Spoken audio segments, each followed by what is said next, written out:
अंकित हमारे साथ जुड़े हुए हैं। अंकित, आप दिल्ली को बहुत अच्छे से जानते हैं, ऐसे में जो हम ज्योग्राफिकल रीजन की इसकी अगर हम बात करें तो कुछ सेफ जोन माने जाते हैं दिल्ली के, कुछ हाई रिस्क जोन माने जाते हैं। और जो दर्शक अभी हमारे साथ जुड़े हुए हैं उनके साथ एक बार आप फिर से डिटेल साझा कीजिए कि वो दिल्ली का कौन सा इलाका था जहां पर ये भूकंप के तेज झटके महसूस हुए और जो एपी सेंटर था।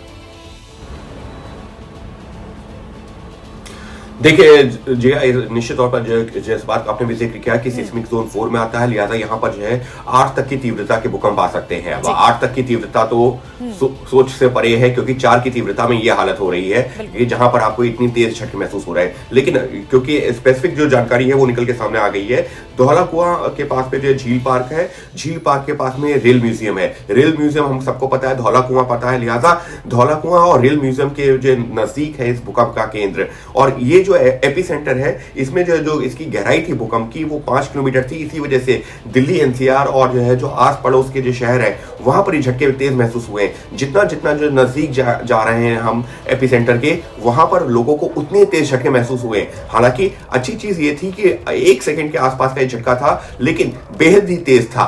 और पिछले भूकंपों की तुलना में हम इसको जो है इस तरह से अलग कर सकते हैं कि इससे पहले जो भूकंप आए थे, नेपाल में आया था, अफगानिस्तान में, पाकिस्तान में, वहां पर जब भूकंप आए थे तो उसकी गहराई किसी की 30 किलोमीटर, 40 किलोमीटर, कहीं पर जो है 20 किलोमीटर, और उसकी वजह से वो जो उसका दायरा है वो बढ़ जाता है। लेकिन जहां पर गहराई कम होती है तो बहुत ज्यादा दूर तक झटके तो नहीं महसूस होते हैं, लेकिन जहां पर जो एपी सेंटर के आसपास के इलाके होते हैं वहां पर काफी तेज झटके महसूस होते हैं। और अभी मैं देख पा रहा हूं कि ये जो झटके हैं इसके हरियाणा में के कैथल में, कुरुक्षेत्र में, हिसार तक महसूस किए गए हैं। उत्तर प्रदेश की बात की जाए तो आपको जो है मुरादाबाद, रामपुर, अलीगढ़, हाथरस, मथुरा, ये आगरा तक ये झटके महसूस किए गए हैं। और उत्तराखंड की बात की जाए तो ये झटके जो है आपको रुड़की, देहरादून के आसपास तक पहुंचे हैं, लेकिन देहरादून में इसका असर नहीं दिख रहा है। तो जिस बात का मैं जिक्र कर रहा था कि यहां पर आपको जो है चंडीगढ़ में उस तरह के झटके नहीं महसूस किए गए होंगे, देहरादून में नहीं महसूस किए गए, जयपुर में उस तरह के झटके नहीं महसूस किए गए, लेकिन उससे जो पहले के इलाके हैं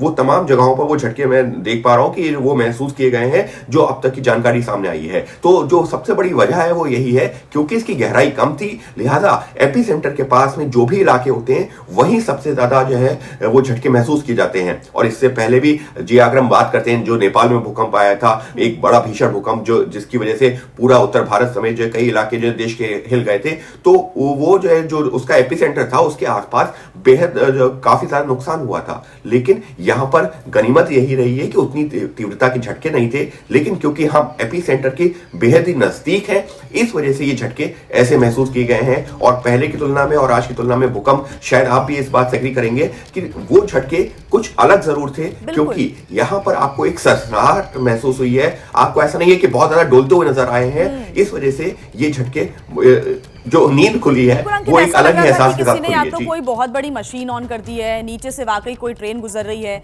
या फिर हमको तो ऐसा लगा कि कोई वाकई ड्रिलिंग का काम चल रहा है, ऐसा वाइब्रेशन हुआ और वैसी आवाज भी आई। यानी कि जो पहले हमने, क्योंकि अगर मैं नेपाल का जब भूकंप आया था उस समय भी वो 2 बजे के, रात 2 बजे के बाद आया था, 2:10 पर शायद वो भूकंप आया था, और उस वक्त भी मैं जाग रही थी घर में। वैसा वाला भूकंप ये नहीं था, उससे बहुत अलग था। तब गेट थोड़े से हिले थे, जो घर के शीशे हैं वो थोड़े हिले थे, लेकिन ऐसा वाइब्रेशन आवाज के साथ तो कम से कम नहीं हुआ था जैसा इस बार हमने फील किया है। अंकित,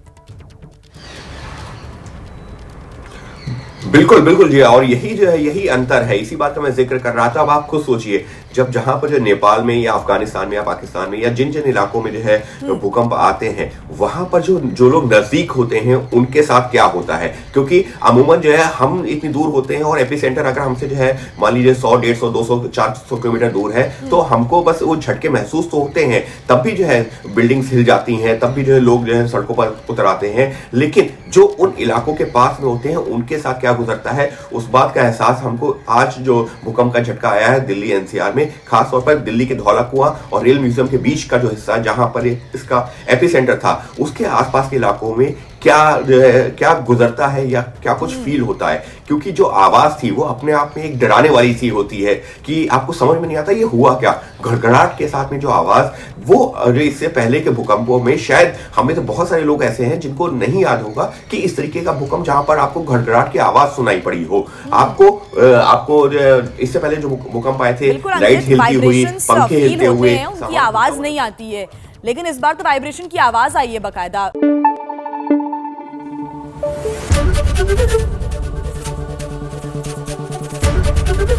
एबीपी न्यूज आपको रखे आगे।